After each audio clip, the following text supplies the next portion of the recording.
gonna be very confidential. You can't get better than that.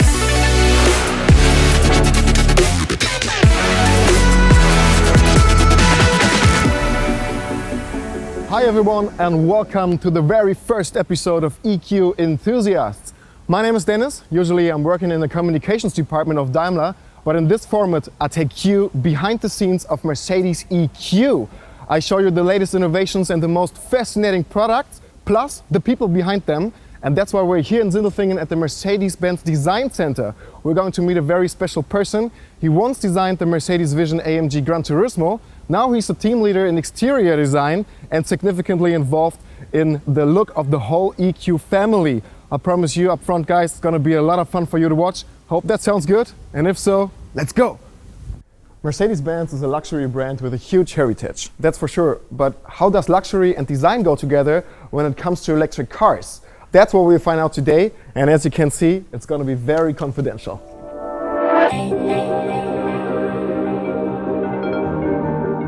Bastian, hey, good to see Dennis. you. How you doing? Great to have you here at the Mercedes-Benz Design Center in Sindelfingen. Thanks so much. What we're going to do today, what have you prepared for us? I'm very happy to show you today some insights about the Mercedes design and give you a closer look in the future of Mercedes-Benz EQ. Yeah, sounds great. So, You could follow me, but before that, I have to tell you that everything in there is highly confidential, so you have to turn your camera off and then we can follow. Okay guys, you heard it. I have to turn off the camera at this point. Okay guys, I'm allowed to turn on the camera again. Look at this beauty.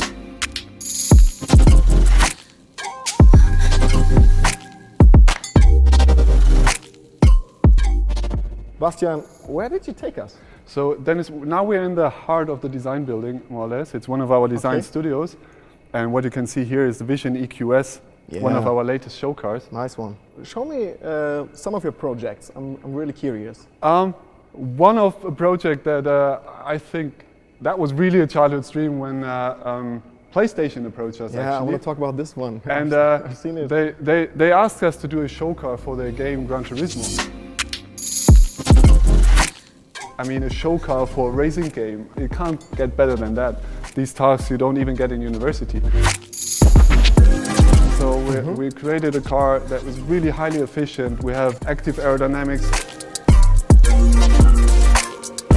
But this one was built for a combustion engine, right? What about the EQS, the electric S-Class? So we take our inspiration more from electric devices to create a really unique look for the EQ brand. So we have that one bow silhouette describing the sleekness and elegance character of the car.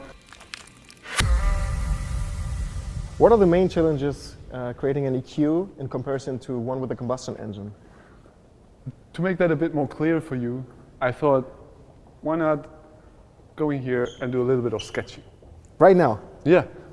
For me, I would ask you to sketch some.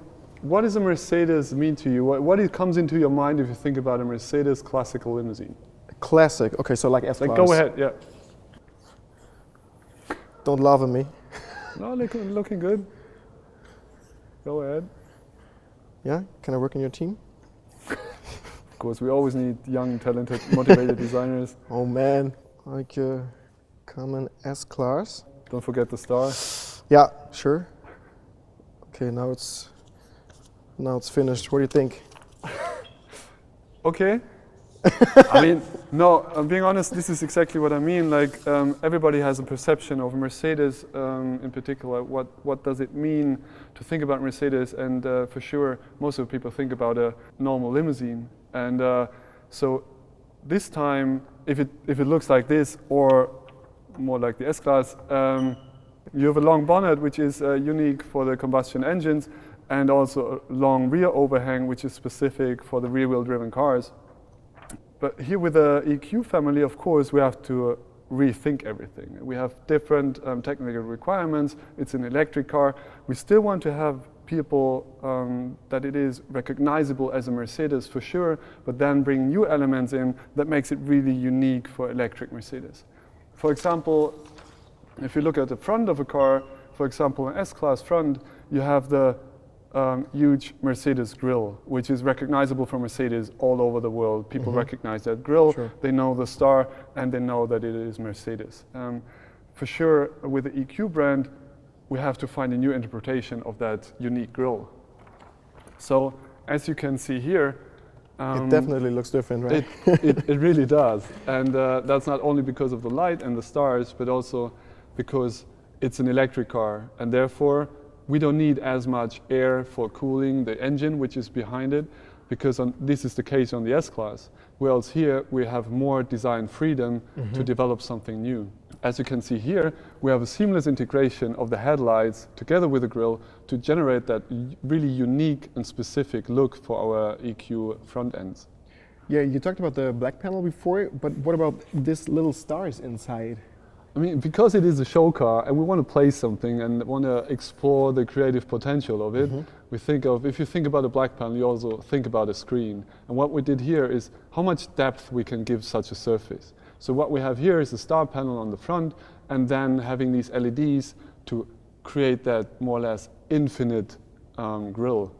Does the final design look like that?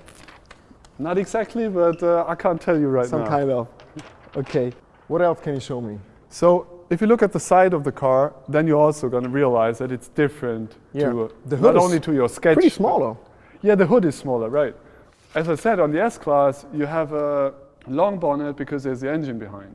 Like on an electric car, you don't have the engine in the front, and therefore we reduce the front overhang to a minimum and put in the wheels really far out on the corners of the whole car to emphasize the cabin and where the people are going to sit then. Yeah, but from my point of view, it looks more sporty than a usual S-Class or a saloon. Yeah, for sure. What we tried here is to find a sleek silhouette that is good for aerodynamics and is creating a different character for these cars. So it's more a four-door sports car than a classic limousine. And if you come towards the back, you can see how nicely the cabin is tapering.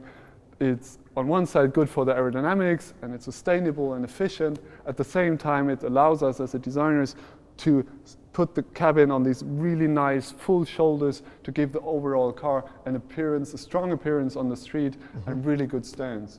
Pretty awesome and interesting. Thanks for giving us so many exclusive insights. But as you know, a bit curious and always a bit impatient. Is there something else that you can reveal about the upcoming EQS? Actually, I can't do that. Just one thing, come on. You know, because it's you.